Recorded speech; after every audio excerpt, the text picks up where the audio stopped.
This is very, very important. And you can only really understand it if you understand the psychology of bankers. Imagine that you're a director of a bank and you have got loans out to businesses in this environment. And you know that quite a number of the businesses which you have lent money to cannot handle higher interest rates because they are, we could be really blunt and say that they're zombie companies which you've been keeping going because you didn't want to write off your loans. They could be merely businesses which in better times thrive, but when they get a drop in sales, then immediately they start running into overdrafts. So when it comes to that sort of liquidity money, do you really want to provide liquidity into an economy which you can see is beginning to turn down because interest rates are going up? The answer is no.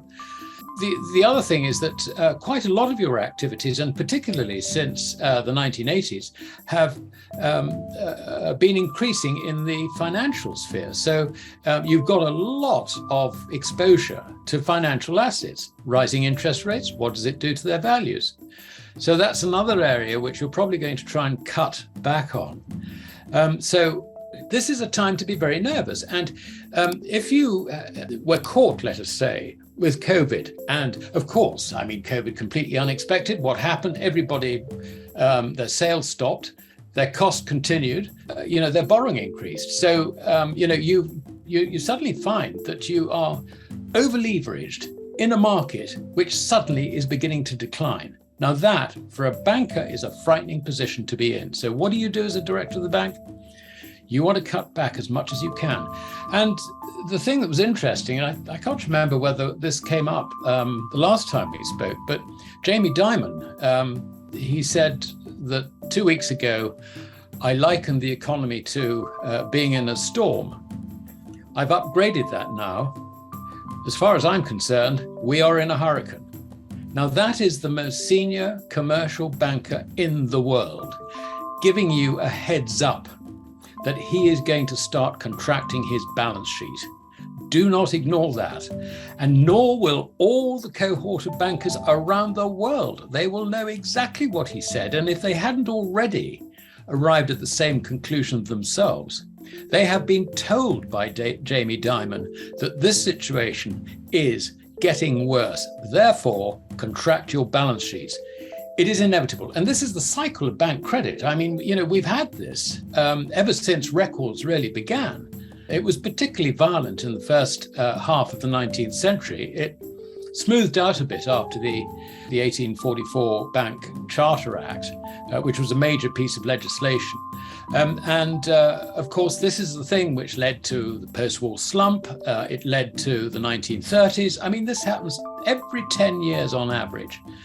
And we are now, 13, 14 years since the last slump, the last bank credit cycle downturn, which was essentially financial in nature, and that led to the Lehman failure. So, it's time we had another one, I'm afraid. And if you are a director of a bank, you will be very aware of all these dynamics, and you will feel very, very exposed. And furthermore, where you have counterparty risk to the Eurozone and the Japanese financial markets, you will know that your counterparties in those markets are even more highly leveraged than you are. It's an average of the G-SIBs average in the Eurozone is around about 20 times.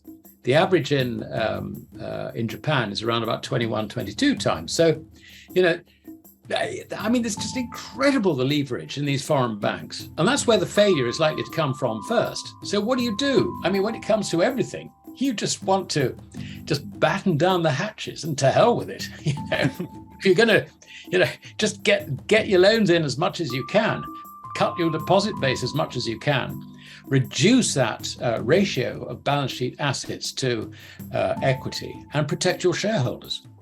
Are we beginning to see in the actual data these deleveraging steps on behalf of the banks? Is that already beginning to appear in the data that you monitor? It's only really evident in slowing down of the growth. I'm talking sort of worldwide rather than specifically. The slowing down in the growth of broad money supply, which is comprised basically of bank credit and everything which is slightly more liquid. So yes, we are seeing signs of it slowing down, but we haven't yet really got the signs that this is really going to crash. But I have no doubt that in my own mind that is the direction in which it's going. So you would think that banks would tighten lending policies, meaning they'd be letting fewer loans, they'd be making fewer loans right now, given their concerns.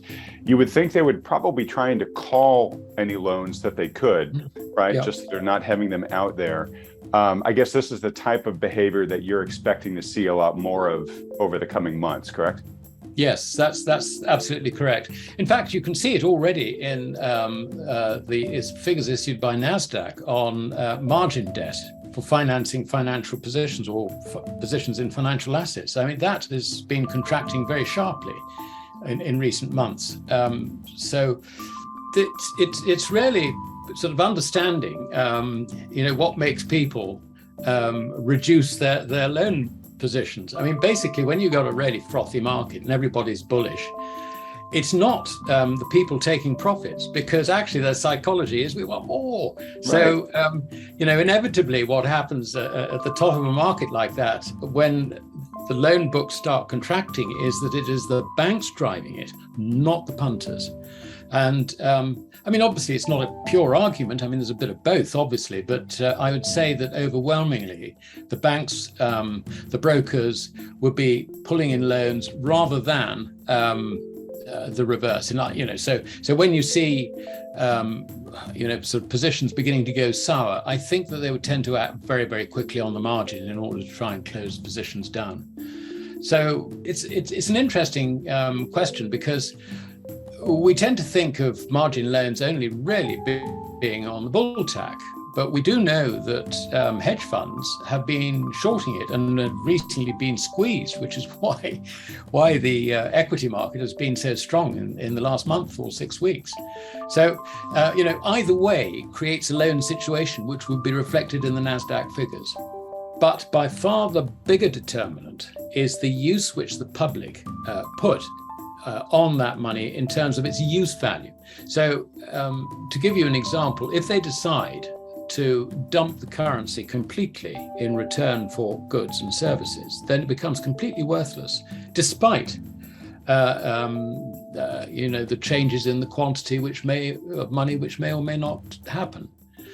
And I think that at some stage we are likely to see this played out in quite dramatic form. And the reason I say that is that when you get a very severe contraction of bank credit, it inevitably leads to banking failures. It is the job of a central bank to try and ensure that these banking failures do not happen and they do not impact on members of the public. So what you're going to see is the currencies being debauched in order to protect the financial system, if I can put it that way. And I've said this so many times until I'm blue in the face. The prime example of this was John Law in 1720 France, when he printed credit in order to buy support shares in his Mississippi venture. And it got to the stage where it no longer began to work. The shares sank despite that. But what happened was that he destroyed the currency in the process. And we have a similar situation today, where the central banks will try and keep the whole of the financial system going, which basically is not just keeping the banks open for business, but also stopping financial assets from sliding in value. And now that's going to require enough money printing to either destroy the currencies through quantity alone, or more likely, destroy the credibility of the fiat currencies that they issue in order to try and support markets. And that, I think, is really where we're going with this. We are in a situation where the major banks are very highly leveraged. And when that happens and things start deteriorating in terms of the outlook as far as bankers are concerned, then they start contracting their balance sheets. Now, the reason this matters is that GDP is actually it's driven by bank credit. It is the spending of bank credit. The amount of cash spent, because you've got two elements of credit in the economy in terms of circulating media. You've got dollar notes and coin, which are token coin. They're not real. They're not real coins. And you've got bank credit. And if you take out the overseas portion, and funnily enough, I was looking at the numbers this morning, you can pretty much halve the level of cash notes on the Fed's balance sheet as liabilities to arrive at a cash figure for the domestic US economy.